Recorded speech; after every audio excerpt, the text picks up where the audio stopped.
इसी पुस्तक में एक अन्य केजीबी के जासूस यूरी बैजमेनेव का जिक्र है, जो उस समय पत्रकार बन के 60 और 70 के दशक में रहता था। उसने जो व्यवस्था बताई, बाद में वो डिफेक्ट करके अमेरिका चला गया, फिर कैनेडियन टीवी को उसने 2005-6 में इंटरव्यू दिया। देखिए वो किस प्रकार से व्यवस्थित काम किया गया, उसे समझने की जरूरत है। उसने कहा कि हमें पूरी भारतीय संस्कृति और हिंदू संस्कृति को नष्ट करना था। तो 4 स्टेजेस का उनका काम था। First stage of demoralisation. पहले सिद्ध करो सब कुछ गलत है, तुम्हारा धर्म गलत, तुम्हारी संस्कृति गलत, तुम्हारा विचार गलत है। और ये 60 के दशक से शुरू हुआ। देखिए हिंदू धर्म ग्रंथों के बारे में आपत्तिजनक और इस प्रकार की बातें करना 60 के दशक से शुरुआत हुई उसकी सबसे पहले। और कैसे दिमाग में भरा जाता जहां से टकराव पैदा किया जा सके। एक छोटा सा उदाहरण,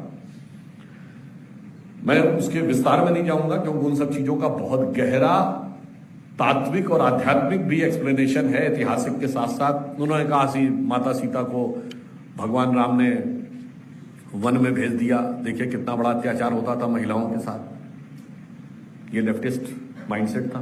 तो हमने ये भगवान राम किसकी वजह से वन गए थे? कैकेयी की वजह से गए थे ना। तो ये रिवर्स नहीं दिखाई पड़ रहा है। तुम्हारे जमाने में किसी की इतनी ताकत थी किसी महिला की कि जो राजा होने जा रहा उसको वनवास भेज दे। अच्छा, उसको जो 3 वर मिले वो किस आधार पर मिले? कि युद्ध में उसने राजा दशरथ का साथ दिया था। भाई तुम्हारे यहां कोई ऐसी महिला थी जो युद्ध में जाती हो, युद्ध में लड़ने के लिए और राजा की जान बचा ले? ना, वो छुपा देना है, ये दिखा देना है। आइए दूसरा उदाहरण। अब वो कहते हैं कि साहब देखिए युधिष्ठिर ने द्रौपदी को जुए में हार दिया। अच्छा भाई, उससे पहले अपने 4 भाइयों को भी तो हारा। अभी बिल्कुल रैशनल बात, हम उसमें नहीं जा रहे, उसका क्या विस्तार में धार्मिक पक्ष में अभी, क्योंकि विषय बहुत विषयांतर हो जाए।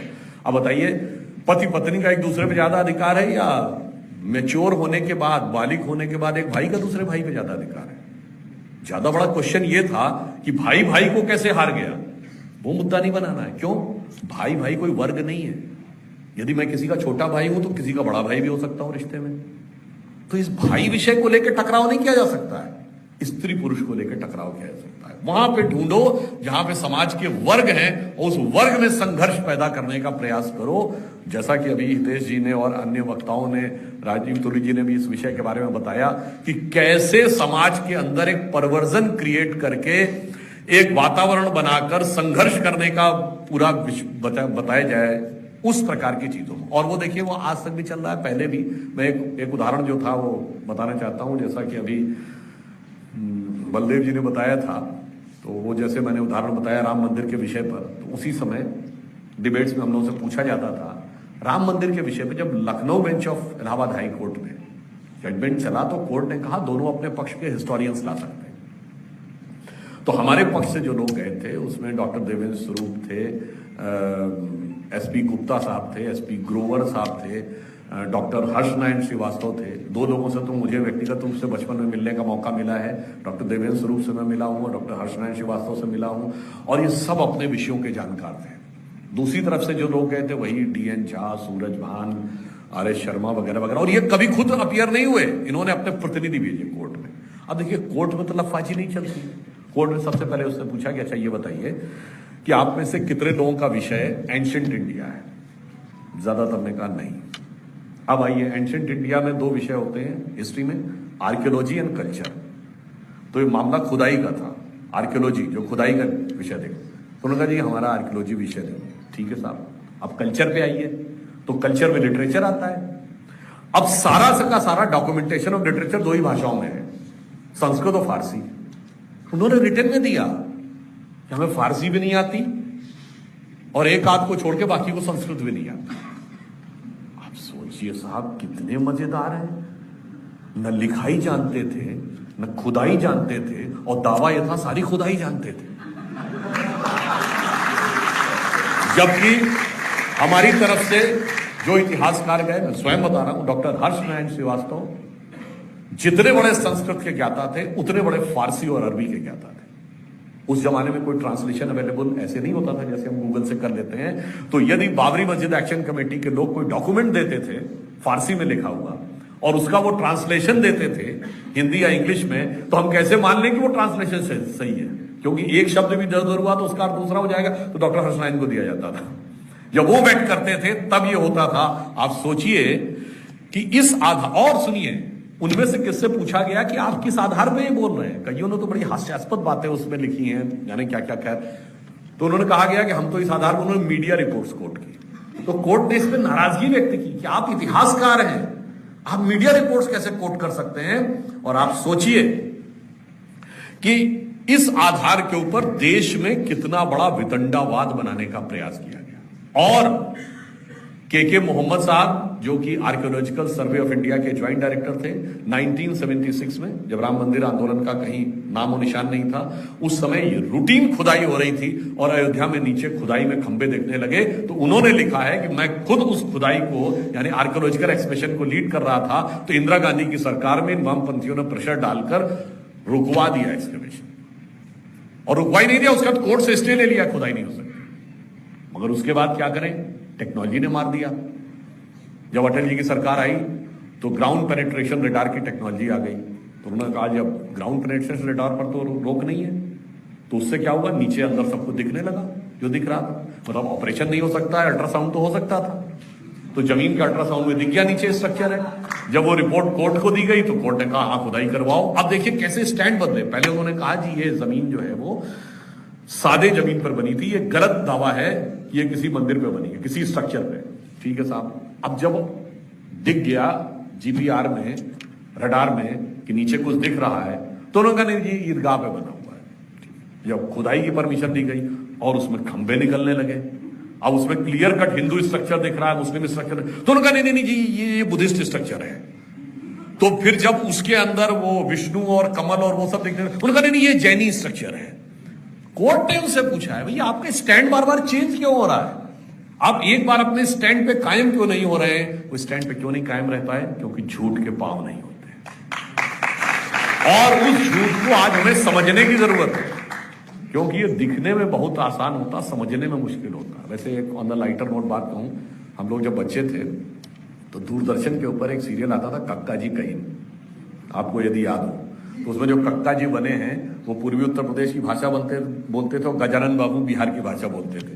तो एक लेफ्टिस्ट आता है उनके पास, वही टिपिकल स्टाइल में कुर्ता और वो लटकाए हुए, और कहता है कि मैं बताना चाहता हूं क्रांति होने वाली है, तो मार्क्स ने ये कहा वो कहा। तो जो कक्का जी बने हैं, अमरीश पुरी ने वो एक्टिंग की थी, ओम पुरी ने, तो उन्होंने कहा कि नहीं भैया तू रुक जा बचवा, मार्कस तो हार भला करे, हमका पता है तू क्या बोले वाला है।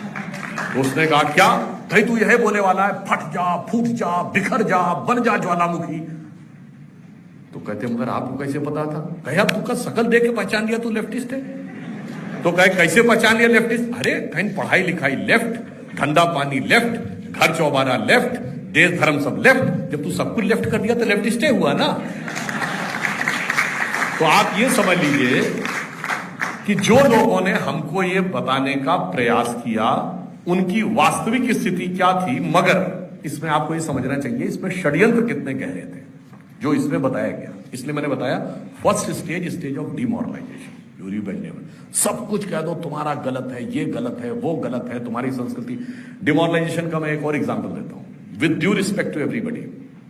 अभी पोप का नया जो उन्होंने एक्सेशन हुआ, लाखों लोग सुनने के लिए आए, अरबों लोगों ने टीवी पे देखा, किसी ने सवाल उठाया नहीं साहब ये तो वो परंपरा है जिसने गैलीलियो को फांसी देने के लिए कहा था, जिसने ब्रूनो को जिंदा जला दिया था। किस बात के लिए, कि उसने कहा था सूर्य पृथ्वी के चारों ओर घूमता है, ये गलत है ना, कोई नहीं बोलता। गैलीलियो को convicted criminal in the eyes of church रख दिया गया और उसका नाम चर्च के अपराधियों की सूची में 1992 तक रहा। पोप जॉन पॉल सेकंड ने हटवाया। यानी जब सन 57 में स्पेस में सैटेलाइट पहुंच गया स्पुतनिक, 1961 में स्पेस में आदमी पहुंच गया यूरी गैगरिन, 69 में चांद पे आदमी पहुंच गया, 90-91 तक सैटेलाइट की पिक्चर्स आने लगी, पर उसके बाद भी Galileo was a convicted criminal in the eyes of church for saying that sun revolves around the earth is wrong. आप सोचिए, कोई नहीं पूछता उसके बाद, कोई नहीं कहता साहब ये वो परंपरा है जिसने कहा था जितना बड़ा चेक काटोगे स्वर्ग में उतनी बड़ी सीट रिजर्व होगी। वैज्ञानिकता की बात करने वाले कभी ये नहीं कहते कि सेंटुड इस आधार पर मिलता है कि मृत्यु के बाद चमत्कार दिखा दिए, आत्मा ने उससे और उन लोगों का रोग ठीक कर दिया। With due respect to her, मैं कहना चाहता हूं मदर टेरेसा को सेंटुड इस आधार के ऊपर मिला कि माना जाता है कि मृत्यु के बाद उनकी आत्मा ने 2 लोगों की बीमारी केवल प्रार्थना से ठीक कर दी। आप सोचिए, हिंदू धर्म के ऊपर नाना प्रकार के आक्षेप लगाने वाले लोग इस मामले में एकदम सुई पटक सन्नाटा बना के रखते हैं। ये षड्यंत्र समझने की जरूरत। और दूसरी तरफ हमारे यहां, हमारी तरफ हमारे धर्म ग्रंथों में वो एग्जैक्ट कैलकुलेशन कि भगवान राम के जन्म के समय का जो पूरा एस्ट्रोनॉमिकल इक्वेशन दिया हुआ है कि किस राशि में कौन सा ग्रह था, पूरा जिसे आप कहते हैं ना एस्ट्रोनॉमी में कौन से एंगल पे था, कि मेष राशि पे, मकर राशि पे मंगल था, मेष राशि पे सूर्य था, कर्क राशि पे बृहस्पति था, मीन राशि पे शुक्र था, तुला राशि पे शनि था।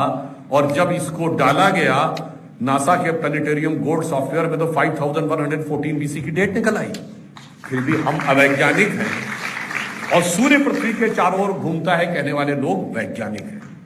वो हमें समझाते हैं कि हम वैज्ञानिक हैं। यह है कि वामपंथी षड्यंत्र जिसे हमें समझने की जरूरत है, जिसका उद्देश्य सिर्फ और सिर्फ हमें डिमोरलाइज करने के लिए होता है। यह हमें समझने के लिए 2-3 उदाहरण और बताना चाहता हूं जिसको आप बहुत आसानी से समझ सकते हैं। हमें बताया जाता है कि समानता, जैसे अभी फ्रांस की क्रांति के बारे में कहा गया, फ्रांस की क्रांति तो केवल 10-5 साल चली, उसका तो नेपोलियन आ गया, खत्म। उसके बाद भी फ्रांस की क्रांति महान है पूरा बताया जाता है। ब्रिटेन की क्रांति कुछ साल के बाद किंग को दोबारा बुलाना पड़ा, जिसको गोल्डन रेस्टोरेशन कहते हैं, उसके बाद वो महान है। रूस की क्रांति 70 साल में निपट गई।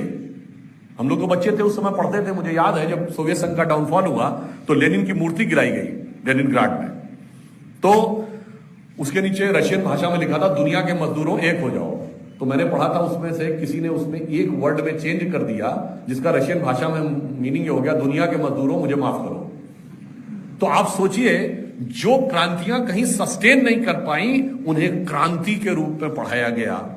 और अगर सर्वाधिक हिंसक संघर्ष हुए अपने लोगों को मरवाने का काम, चाहे वो माओ की कल्चरल रिवॉल्यूशन में, चाहे वो स्टालिन के कैंप्स में, या पॉल पॉट के द्वारा, या साउसेस्कू के द्वारा, वो सब के सब उन्होंने किए। और इसके बावजूद उदारता के सबसे बड़े अलंबरदार वो आके बैठ गए। कैसे?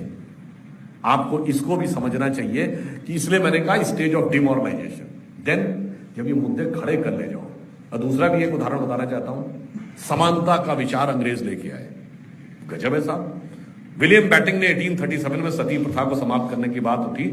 विलियम बैटिंग अंग्रेज हमको समझा रहे हैं सती प्रथा को समाप्त करो, और अपने यहां विचक्राफ्ट एक्ट में एक्ट ऑफ पार्लियामेंट के द्वारा औरतों को चुड़ैल घोषित करके जिंदा जला रहे हैं। Witchcraft act was the act of parliament of the British parliament. यानी भाई एक्ट, ये कोई सामाजिक कुरीति की बात नहीं है, पार्लियामेंट के एक्ट के द्वारा। इसीलिए अंग्रेजी में जो विचक्राफ्ट शब्द आया, विच हंट शब्द आया, वो विचक्राफ्ट एक्ट से आया है। और आपको पता है विचक्राफ्ट एक्ट कब तक रहा ब्रिटिश पार्लियामेंट में? 1953।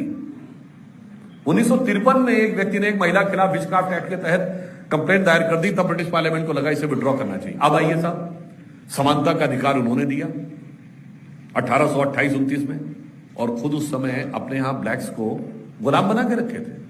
1854 में अमेरिका में लड़ाई हो रही नॉर्थ और साउथ में। और तो और सुनिए, 1910 में वो गांधी जी को उठा के बाहर फेंक दे रहे हैं कि भाई तू चल नहीं सकता इसके अंदर, आप चल नहीं सकते इसके अंदर। 1989 तक साउथ अफ्रीका जो है वहां पर सिर्फ गोरा ही प्रधानमंत्री हो सकता है। और तो और 1989 तक south Africa non white countries के साथ क्रिकेट नहीं खेलता था, सिर्फ इंग्लैंड, ऑस्ट्रेलिया और न्यूजीलैंड के साथ खेलता था। वो हमें जो 1989 तक इस प्रकार के भेदभाव के प्रतीक थे, वो हमें 1889 में समानता का संदेश बता रहे थे। इस षड्यंत्र को समझने की जरूरत